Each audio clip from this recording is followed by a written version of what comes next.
हरिद्वार जिले के खानपुर से निर्दलीय विधायक उमेश कुमार विधानसभा में अपने गिरफ्तारी का मुद्दा उठाएंगे। उन्होंने कहा कि सरकार ये बताए कि एक विधायक को बिना विधानसभा अध्यक्ष की जानकारी के कैसे गिरफ्तार किया गया। उमेश कुमार ने इस मुद्दे को विधानसभा में उठाने की बात कही है।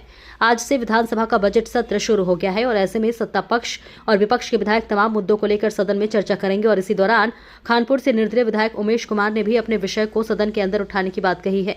आपको बता दें कि निर्दलीय विधायक उमेश कुमार और खानपुर से पूर्व विधायक रहे भाजपा के वरिष्ठ नेता कुंवर प्रणव सिंह चैंपियन के बीच विवाद के चलते दोनों नेताओं की गिरफ्तारी हुई थी, जिसमें उमेश कुमार को न्यायालय ने जमानत दे दी और कुंवर प्रणव सिंह चैंपियन की अभी तक जमानत नहीं हुई है। हालांकि इन दोनों नेताओं के बीच के विवाद को निपटने के लिए किसान नेता राकेश टिकैत ने भी प्रयास किया था, लेकिन अभी तक वह सफल नहीं हो पाए हैं।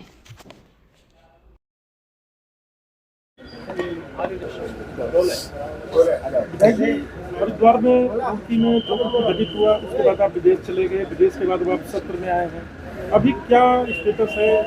चैंपियन साहब की भी तबीयत कुछ खराब बताई जा रही है। देखिए क्या है, पूरी घटना मुझे लगता है सभी को पूरी जानकारी नहीं है कि घटनाक्रम कहाँ से क्या हुआ। एक पोस्ट मेरे बारे में डाली गई, उस पोस्ट पर मेरी माँ को वो शब्द कहे गए जो कोई भी व्यक्ति किसी भी हाल में बर्दाश्त नहीं करेगा। मर्यादाएं और राजनीति जब आप पर और आपके परिवार पर हावी होने लगे तो मुझे लगता है छोड़ देनी चाहिए। उन शब्दों का उच्चारण मैं यहाँ नहीं करना चाहता जिन शब्दों का इस्तेमाल किया गया। उन शब्दों के बाद मेरी प्रतिक्रिया देना स्वाभाविक था, मैंने दी। उसके बाद उन्होंने क्या किया ये आप सबको पता है। दूसरी बात, मैं जब से विधायक बना हूँ तब से लेकर आज तक 3 साल वो लगातार मुझे सिर्फ गाली देते आ रहे हैं। कभी कहते हैं कि मेरा जूता 11 नंबर का है, उसमें 11 उमेश है, थप्पड़ मार दूंगा, मुंह तोड़ दूंगा। ये कौन सी भाषा है? ये कौन सी एक मर्यादा है कि आपको यही नहीं पता कि आपको बोलना क्या है? कब तक बर्दाश्त करा जाएगा? तो जो हुआ वो दुर्भाग्यपूर्ण है और मुझे लगता है उत्तराखंड में ऐसा नहीं होना चाहिए।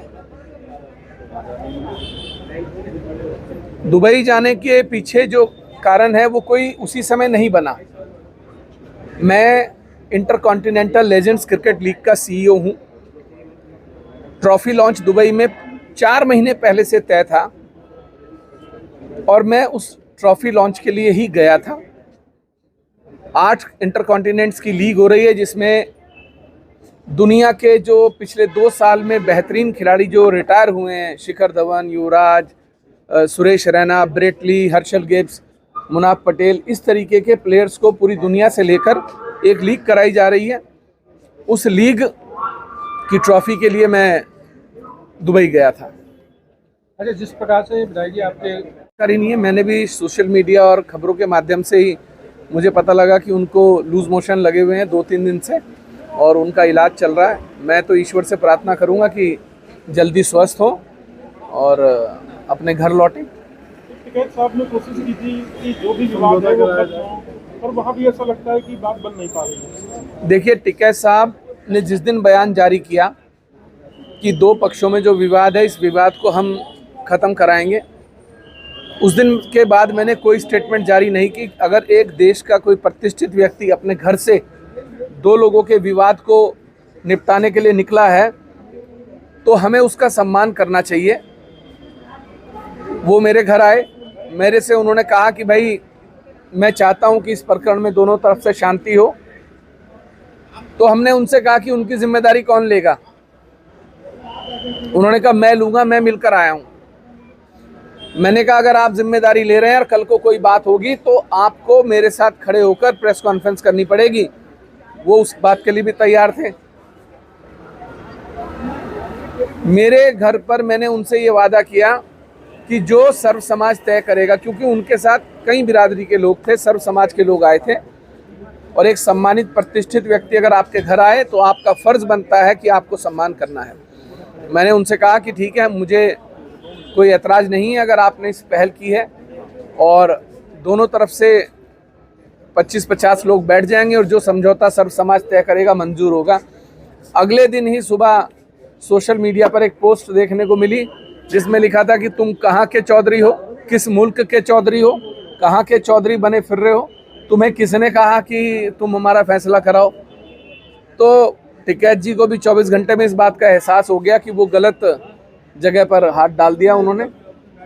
तो खैर हमने टिकैत जी को उस समय वादा किया था, हम आज भी अपने वादे पर कायम हैं और क्षेत्र में शांति बनी रहे इसके लिए मैंने कई बार झुककर मैंने बिरादरी से माफ़ी मांगी कि अगर समाज को कहीं मेरी बातों से तकलीफ हुई है तो मैं माफ़ी चाहता हूँ। लेकिन अगर आप कहें कि मैं आपके महल पर आकर आपसे माफ़ी मांगूँ या आपसे माफ़ी मांगूँ तो मैं झुकने वालों में से नहीं हूँ और ना मुझे कोई झुका सकता। मैं झुका बिरादरी के लिए, समाज में शांति व्यवस्था बनाए रखने के लिए। लेकिन कोई व्यक्ति विशेष ये समझता हो, उसको ये गलतफहमी हो कि उमेश कुमार किसी के सामने झुक जाएगा, तो हमारा इतिहास सभी को पता है। हम लड़ने वाले लोग हैं, झुकने वाले लोग नहीं। ठीक, थैंक यू।